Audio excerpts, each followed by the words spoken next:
The sounds always arrived before anything else. They came in waves that had nothing to do with water, rolling across the concrete pathways, and through the turnstiles, and into the stadium where the air smelled of salt and chlorine, and something else that no one could ever quite name. Children's voices first. Always the children. Their frequencies sharp and uncontained, bouncing off the walls of the gift shop, and the snack bar and the restrooms with their perpetually wet floors. Then the teachers. Their voices lower, but more insistent, calling names and counting heads, and asking for silence in tones that expected no silence at all. Somewhere near the entrance, an elderly man cleared his throat. The sound small and private, lost almost immediately in the larger noise. A woman sneezed. A stroller wheel squeaked. And beneath it all, beneath the human chaos that renewed itself every morning like a tide that never learned to rest, there was the sound of water moving against walls that would not yield. The whale did not announce herself. She did not surface to greet the arriving crowds or position herself near the viewing windows to welcome the first buses of the day. She simply continued her circuit, her massive body displacing tons of water with each slow rotation, her eye catching the light that filtered down from the skylights in pale, shifting columns. The noise above meant nothing to her. Or perhaps it meant everything, or perhaps it meant something in between that human language had no words for. She swam because swimming was what she did. She listened because listening was unavoidable. And when the first group of children pressed their faces to the underwater glass, she was already passing, already moving, already somewhere else in her endless circle by the time their gasps reached the air. The bleachers filled the way they always filled, with the shuffle of feet, and the scrape of bags, and the particular confusion of people who had never been here before, trying to find seats near. People who came every week and already knew which sections had the best views. The school groups came in clusters, their matching shirts bright against the gray aluminum seating, their teachers stationed at the ends of rows like sentinels guarding against bathroom breaks and snack requests, and the inevitable questions about when the show would start. The older visitors came alone, or in pairs, moving more slowly, choosing their seats with the deliberation of people who understood that some things could not be rushed. They carried thermoses and folded newspapers, and the particular patience that comes from having watched the same whale in the same tank for years that had accumulated into decades. A man in a faded jacket sat near the top row, his hands folded in his lap, his eyes already fixed on the water even though nothing was happening yet. A woman 3 rows below him adjusted her sunglasses and pulled a sandwich from her bag, eating without looking at what she was eating, her attention divided between the tank and something internal that no one else could see. The children pointed at everything. They pointed at the water, they pointed at the trainers setting up near the platform, they pointed at the splash zone signs, and the bucket of fish, and the gate through which the whale would supposedly appear. Though she was already there, had always been there, was visible through the underwater windows if anyone thought to look. But no one looked. They waited for the show because the show was what they had paid for. And the whale between shows was somehow less real than the whale during performances, somehow less worthy of attention, somehow invisible. Despite her impossible size, she swam her circle. She did not wait for anything. She had learned long ago that waiting was a human concept, and she had no use for it. The whale had heard this sound before. She had heard it 10,000 times, or perhaps more. The number meaningless, because numbers were also a human concept, and she measured time differently, in cycles and rhythms, and the slow accumulation of something that might have been memory, or might have been simply weight. The school groups changed, but their sounds remained constant. The same frequencies decade after decade. The same sharp laughter and sudden shouts, and the particular buzz of excitement that preceded every show. The teachers changed too, their voices aging and then being replaced by younger voices that carried the same instructions in the same tones, as if the job itself had a voice that simply moved from body to body across generations. The elderly visitors came and went with more permanence. Their faces familiar for years, and then suddenly absent. Their seats filled by new elderly visitors who would become familiar in turn and then absent in turn, and then replaced by others, in an endless rotation that mirrored her own circles in the tank. She knew the sound of anticipation. She knew the sound of satisfaction. She knew the sound of disappointment when she did not perform as expected. The collective exhale of a crowd that had wanted something she could not or would not give. And she knew the sound of silence, too, though it came rarely, appearing only in the moments between one reaction and the next, filling the stadium like water filling a space that had been emptied. She swam through all of it. She surfaced, and dove, and surfaced again. Her movements unchanged by the noise above, her rhythm set to something older and deeper than any schedule the trainers could impose. The shows were their invention. The circles were hers. In the fourth row, near the center aisle, a family sat without speaking. There were 4 of them. A man and a woman and 2 children. A boy perhaps 10 years old, and a girl perhaps 7. They had arrived early, before the bleachers had begun to fill, and they had taken their seats with the quiet efficiency of people who had done this before, who knew exactly where they wanted to be, and had no need to discuss it. They did not carry the usual equipment of park visitors. There were no cameras hanging from their necks, no souvenir cups in their hands, no programs open on their laps. They sat with their hands folded, all 4 of them, their postures so similar that they might have been a single organism divided into 4 parts. The children did not fidget. The parents did not check their phones. They watched the water with an attention that seemed too large for their bodies, too focused for a place designed for distraction. Around them, the other visitors laughed, and shouted, and jostled for position, but the family remained still. A pocket of silence, in the midst of the chaos. An absence of sound that should have been invisible, but was somehow louder than everything else. The whale passed by the underwater window. Her eyes swept across the glass, taking in the faces pressed against it, the hands waving, the children bouncing with excitement, and then her eye found the family. They were not at the glass, they were in the bleachers, too far away to see clearly, too high up to distinguish from the other visitors, but something in their stillness caught her attention, or something in their silence, or something that had no name at all. She slowed, not much. Not enough for the trainers to notice, or the other visitors to comment, but she slowed. Her pectoral fins adjusting almost. Her momentum shifting in a way that added a fraction of a second to her circuit, and in that fraction of a second, something happened that would not be recorded in any log, that would not be mentioned in any report, that would not be remembered by anyone, except the family, and the whale, and the particular quality of light that fell through the skylights. At that exact moment, the show was scheduled to begin at 11. At 10:58, the music started, the familiar melody that had accompanied every show for years, slightly distorted by speakers that had not been replaced in a generation. The crowd responded to the music the way crowds always responded, their conversations trailing off, their bodies turning toward the main platform, their attention finally, fully, directed at the water. The trainers took their positions. The buckets were ready. The whistles hung from lanyards around their necks, silver and functional and worn smooth by years of use. The announcements began. The same words spoken by a different voice than last year, but with the same cadence, the same pauses, the same rising inflection at the end of each sentence designed to build anticipation.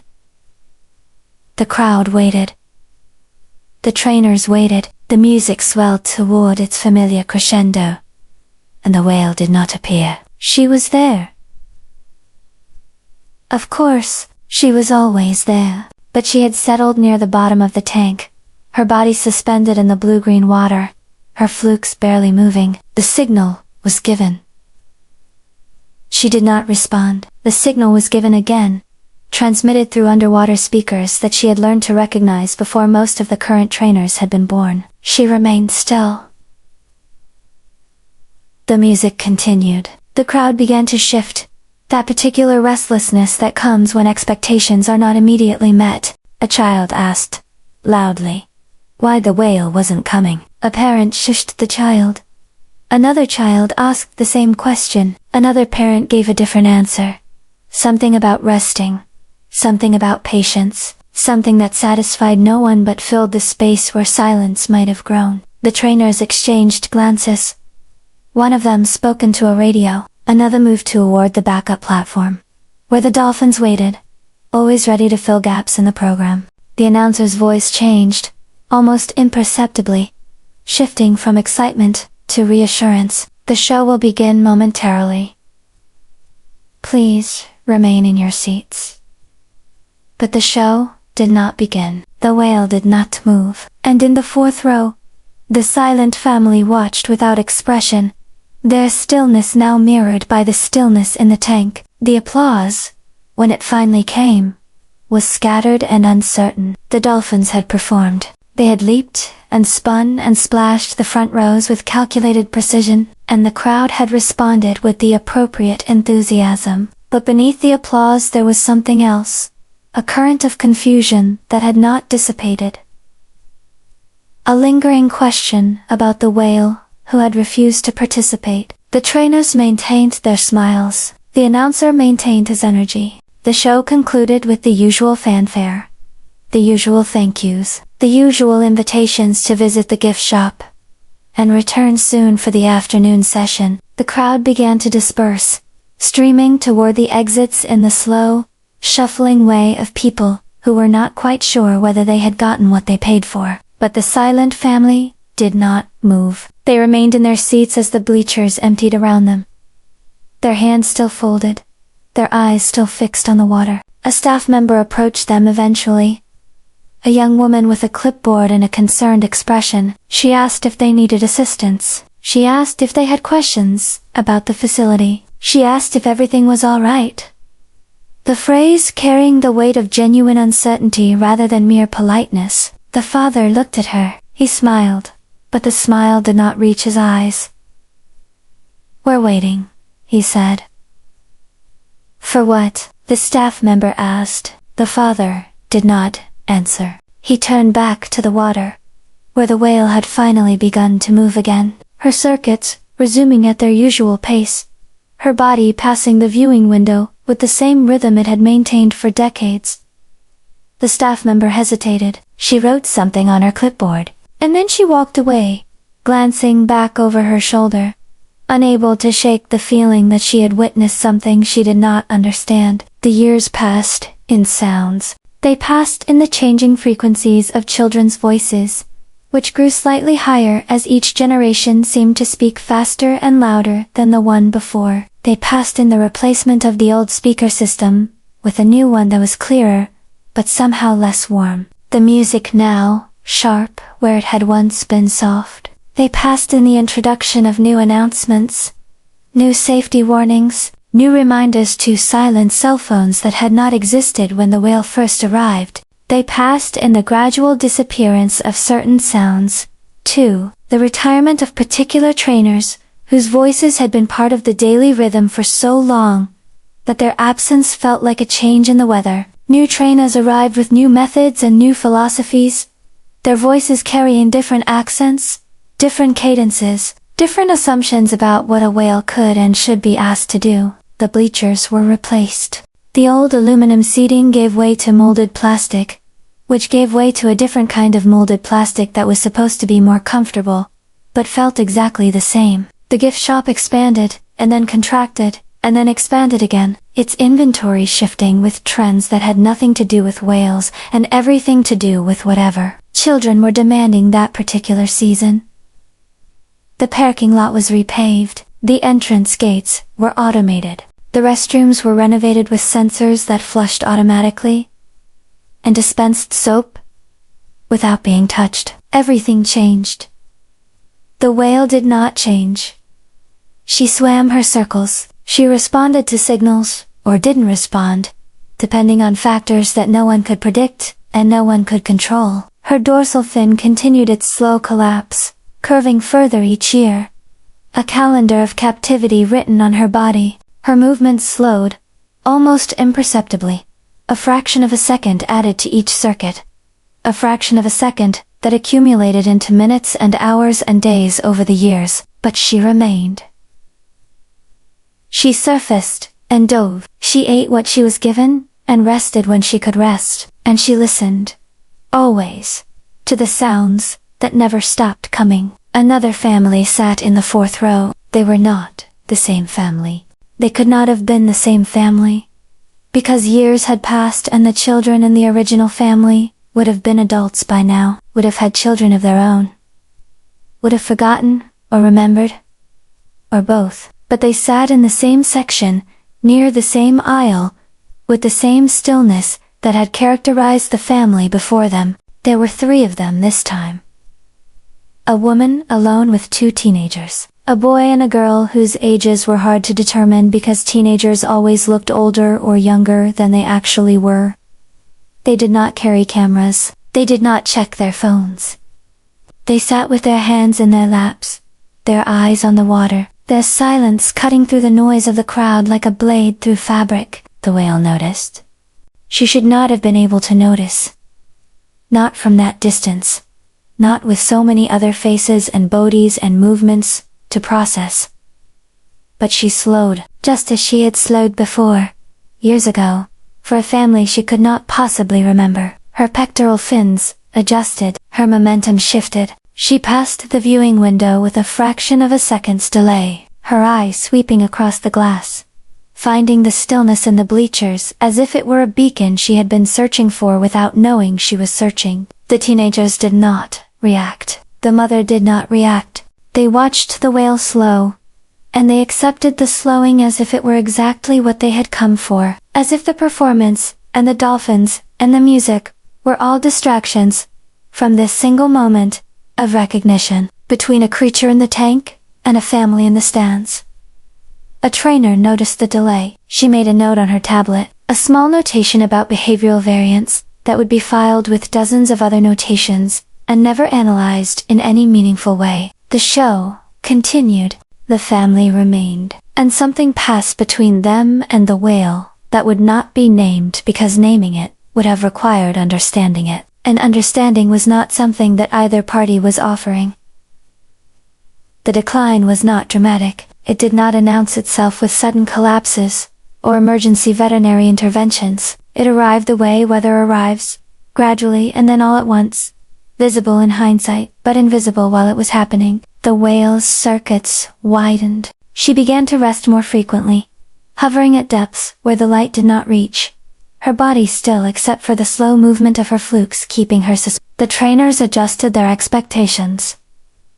The show schedules were modified, first, subtly, and then overtly, with fewer performances per day, and longer breaks between sessions. The veterinary staff increased their monitoring, their reports growing thicker with each passing month, filled with numbers and observations that told a story no one wanted to read. The crowds sensed it. They could not have explained what they sensed, could not have pointed to any specific change in the whale's behavior or appearance.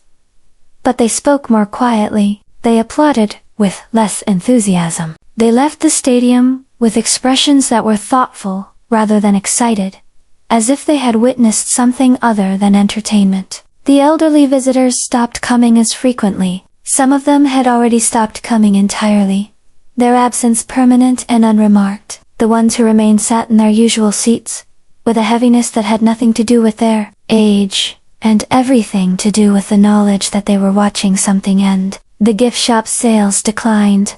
The parking lot was less full. The sounds in the stadium grew softer, more contained, as if the entire facility were lowering its voice in the presence of something that demanded respect. On the last day, the bleachers were full. It was not a scheduled event. There had been no announcement, no special programming, no indication that this day would be different from any other. But the visitors came anyway, streaming through the gates in numbers that had not been seen in years, filling every seat, and standing in the aisles, and pressing against the railings, until the staff had to turn people away at the entrance. They came from the nearby towns, and from cities, hours away. They came alone, and in families, and in groups that had formed spontaneously in parking lots and on buses. They came because something in the air had shifted. Some frequency that humans could feel but not name. Some signal that said today was the day to be here.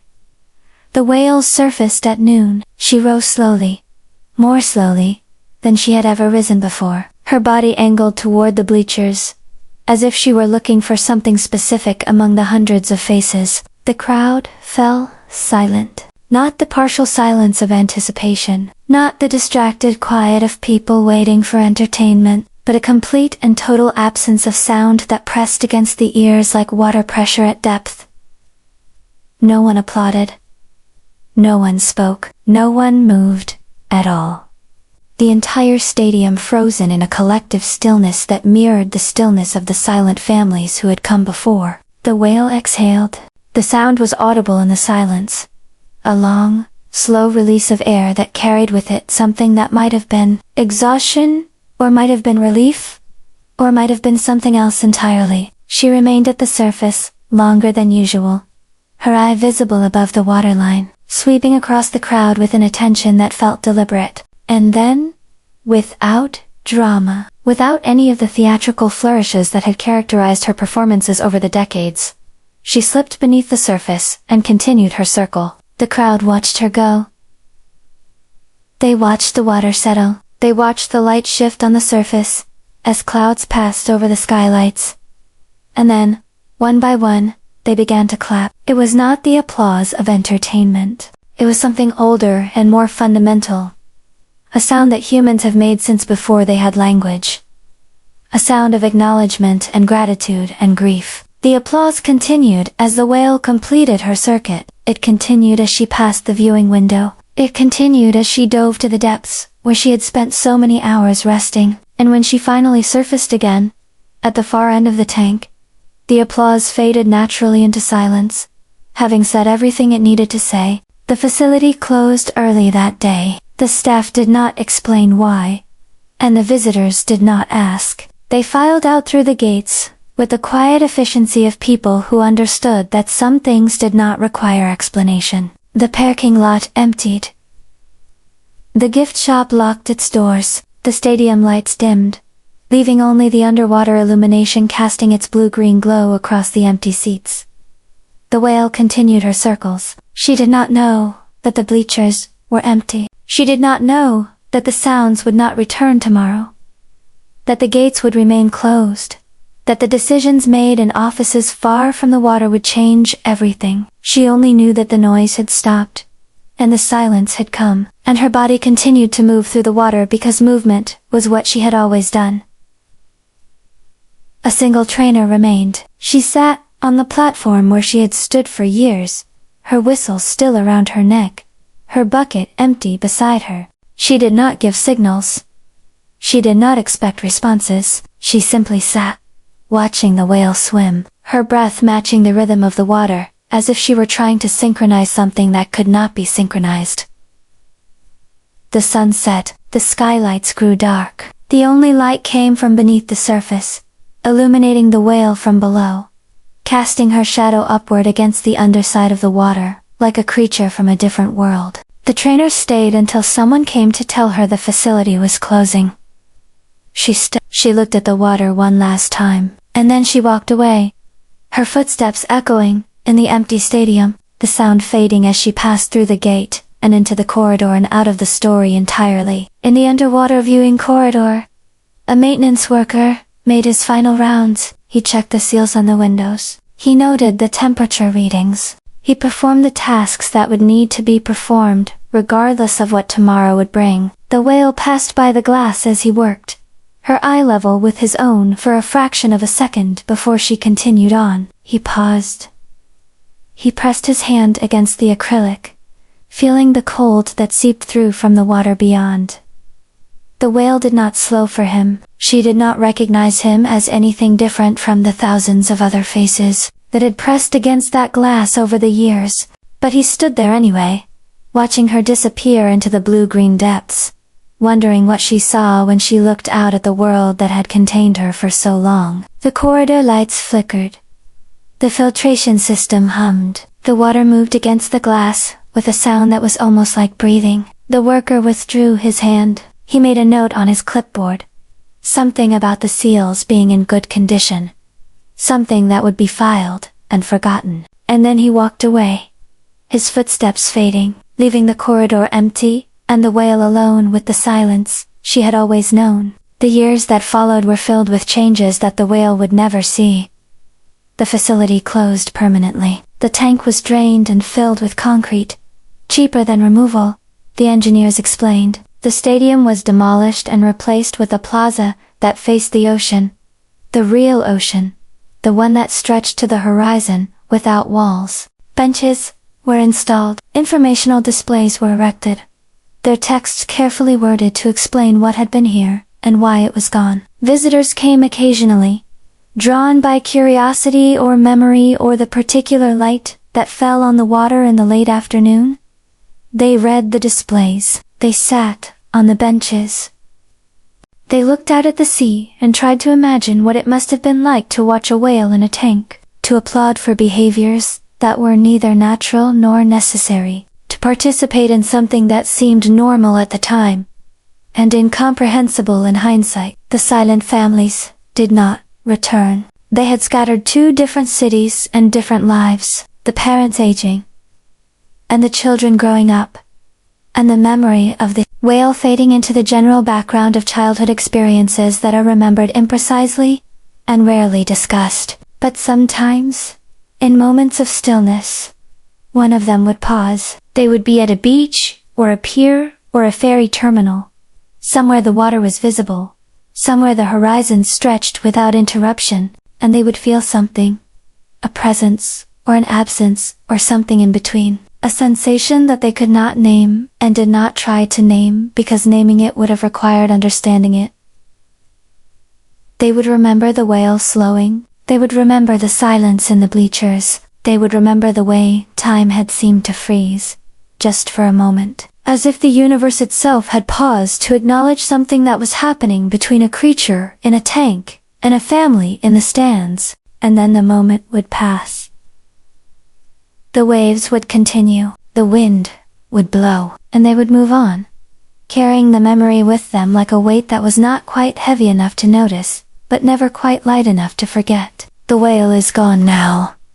The tank is gone. The bleachers, and the whistles, and the buckets of fish are gone. The trainers have retired or moved on or passed away, their names fading from memory, as all names eventually fade. The facility exists only in photographs and news archives, and the particular kind of nostalgia that attaches to places that no longer exist. But something remains. It remains in the silence that falls over certain families, at certain moments, a silence that seems to come from nowhere, and to mean nothing but carries with it the weight of something witnessed long ago. It remains in the way some people slow down when they pass by water, their movements adjusting almost their rhythm shifting in response to something they cannot see, and cannot hear, but somehow still sense. It remains in the space between one heartbeat and the next, in the pause between one breath and another, in all the small suspensions of time that humans experienced without knowing why they experienced them. The whale swam in circles for decades. She watched thousands of families fill the bleachers, and empty the bleachers, and fill them again. She heard millions of sounds that meant nothing, and everything, and something in between. And on certain days, for certain families, she slowed. She recognized something in their stillness that matched something in her own, some frequency of silence that transcended the barriers between species and circumstance. She gave them a moment that froze in time, a memory that would outlast the concrete and the water and the facility itself. She gave them the only thing she had to give. Her attention, her presence, the simple fact of her existence in that tank. At that moment, when they happened to be watching, it was not a performance. It was not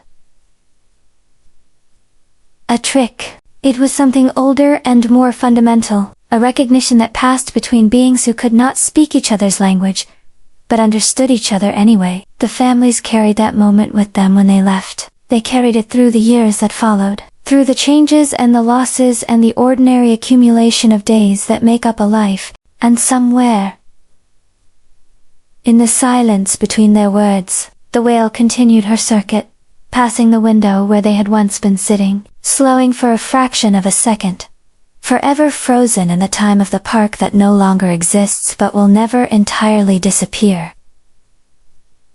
The ocean moves differently now. It moves without walls, without boundaries, without the artificial rhythms imposed by show schedules and feeding times. Whales swim through it freely, diving to depths that no tank could accommodate, surfacing in waters that stretch to every horizon.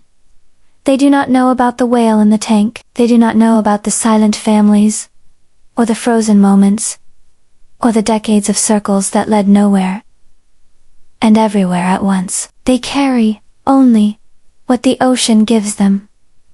The cold, the dark, the vast and indifferent beauty of a world that asks nothing and offers everything. But sometimes, in the deep places where light does not reach, a whale will pause. She will hover in the water, her body still, her attention turned inward, toward something that cannot be seen or heard or measured. She will remain there for longer than seems necessary, suspended in a silence that feels familiar somehow, as if she is remembering something that she never experienced, as if she is responding to a signal that was sent long ago, and has only now reached her. And then, she will move on. Her flukes will begin their rhythm. Her body will continue its journey through waters that have no end, and the pause will be forgotten, or remembered, or both, carried forward into a future that the whale in the tank could only imagine and will never see. The plaza is quiet now. The benches face the sea. The informational displays are weathered by salt and time, their text fading, their photographs bleaching in the sun. Visitors come less frequently than they once did, the memory of the facility receding into history, replaced by newer attractions and newer controversies in the endless cycle of things that demand attention and then release it. But occasionally, someone will sit on one of the benches and look out at the water. They will not know why they chose that particular spot, why this particular view seemed worth pausing for. They will simply sit, their hands folded in their laps, their eyes fixed on the horizon, their breathing slow and even. And if they are still enough, if they are silent enough, if they are present in the way that the silent families were present all those years ago, they might feel something. A slowing. A pause. A moment that seems to stretch beyond its natural boundaries. That seems to contain more than a moment should contain. They might feel the presence of something vast and patient. Something that once swam in circles beneath this very spot. Something that once slowed for families who came to witness without knowing what they were witnessing. They will not be able to explain what they feel. They will not try. They will simply sit with it, the way the silent families sat with it, accepting the mystery as the price of the experience. And when they finally stand, when they finally walk away and return to their lives, and forget that they ever paused here at all, they will carry something with them. A weight, a silence, a frozen moment that belongs to the park that no longer exists, but lives on, and everyone who ever sat in those bleachers and watched a whale slow down for no reason that could be explained, and every reason that